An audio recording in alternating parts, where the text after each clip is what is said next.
t'as réussi à avoir une meuf et une très belle femme en plus. Un jour, tu décides de poster une photo de toi et ta meuf ensemble juste avant de t'endormir. Le lendemain matin, tu rouvres ton téléphone et tu vois une myriade de notifications. Tu vas vérifier la raison de tout cet engouement et tu vois dans les commentaires de la photo que tu as posté plein de gens qui se foutent de ta gueule. Tu es trop moche pour avoir une meuf de ce niveau-là. En tout cas, c'est ce que les gens pensent. Bien évidemment, l'amour ne se base pas que sur le physique, mais force est de constater qu'avoir un beau physique apporte beaucoup d'avantages dans une vie. Un tel point qu'un terme a carrément été créé pour définir ça, le beauty privilège. Je vais pas te faire l'affront de t'expliquer ce qu'est le beauty privilège, mais si à l'heure actuelle tu es moche, dis-toi que tu peux en profiter. Et même si tu es beau, tu peux encore plus en profiter. En suivant ces quelques étapes qui vont te permettre de comprendre comment devenir plus beau. Déjà, comprends que la beauté n'est subjective qu'à 20%. Les gens beaux suivent ces critères et les gens moches ne les suivent pas, voire sont carrément à l'opposé d'eux. Je vais pas t'expliquer chacun des critères point par point, mais je vais au moins te les donner pour que tu puisses te renseigner et t'améliorer. Cette vidéo va être divisée en 3 grands points qui vont eux-mêmes être divisés en plusieurs parties. Cette vidéo elle va aller vite. La seule chose que je vais te dire, c'est les points les plus importants à améliorer. Déjà, trouve une coupe de cheveux qui te va bien. Les critères qui vont faire qu'une coupe de cheveux t'ira bien ou non sont la forme de ta tête, ton ethnie et le plus important, la texture de tes cheveux. Si j'ai mis l'ethnie dans l'un des points les plus importants, c'est parce qu'en général, la forme de tes cheveux va dépendre de tes origines. Si t'es français de souche, t'as plus de chances d'avoir les cheveux qui font des boucles ou qui sont tout lisses. Si t'es originaire d'Afrique noire, t'as plus de chances d'avoir des cheveux crépus. Si t'es asiatique, t'as plus de chances d'avoir les cheveux lisses, etc. etc. Maintenant, comprends une seule chose. Toutes les coiffures ne tireront pas.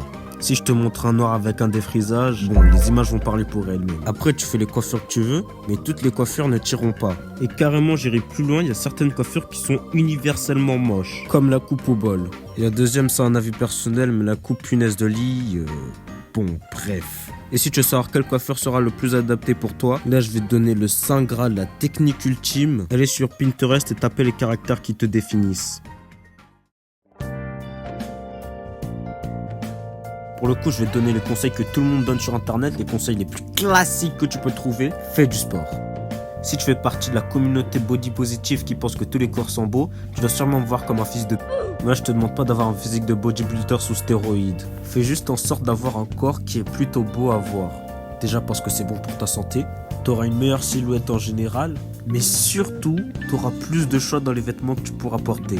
Et là, pour suivre le conseil, c'est pas compliqué. Prends un abonnement à la salle de sport et vas-y de manière régulière. Prends des feedbacks pour avoir une meilleure exécution. Mange sainement et normalement, ça devrait être bon. Le deuxième point, il est simple, c'est simplement d'améliorer ta posture. Là, c'est un truc que tu peux faire tout de suite, il suffit de te redresser, de te tenir correctement.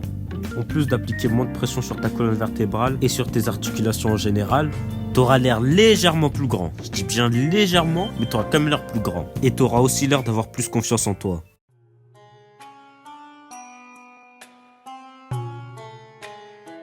Déjà, comme je l'ai souligné dans le point précédent, tu dois avoir un bon physique. Laisse-moi t'expliquer pourquoi. Avoir un beau physique t'offre un plus grand champ de possibilités pour les tenues que tu veux choisir. Si t'es gros et que tu veux porter de l'oversize, tu vas juste avoir l'air d'un sac à patates. Mais à l'inverse, si t'es skinny et que tu veux porter des débardeurs, tu vas juste donner l'impression d'être encore plus maigre que tu n'es en réalité.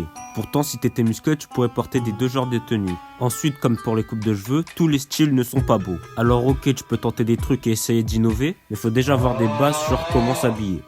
Là, c'est le point sur lequel je peux vous donner le moins de conseils, parce que je suis encore en train de chercher mon style. Au moins, on est ensemble, on est dans la même étape, on fait les mêmes choses. Bref, encore une fois, la technique ultime, allez sur Pinterest, mais cette fois-ci, tu cherches les styles qui te conviennent. Ne choisis pas un style parce que tu penses qu'il est beau alors qu'il est foncièrement moche, mais surtout, ne tombe pas dans la facilité et pousse tes recherches un peu plus loin qu'un simple jean basique avec un simple t-shirt basique. C'est pas que c'est moche, mais ça fait classique, ça fait PNJ. Alors que si tu veux être bien habillé, faut que tu t'habilles de manière originale. En tout cas, au moins que tu portes un truc qui n'est pas classique comme ça.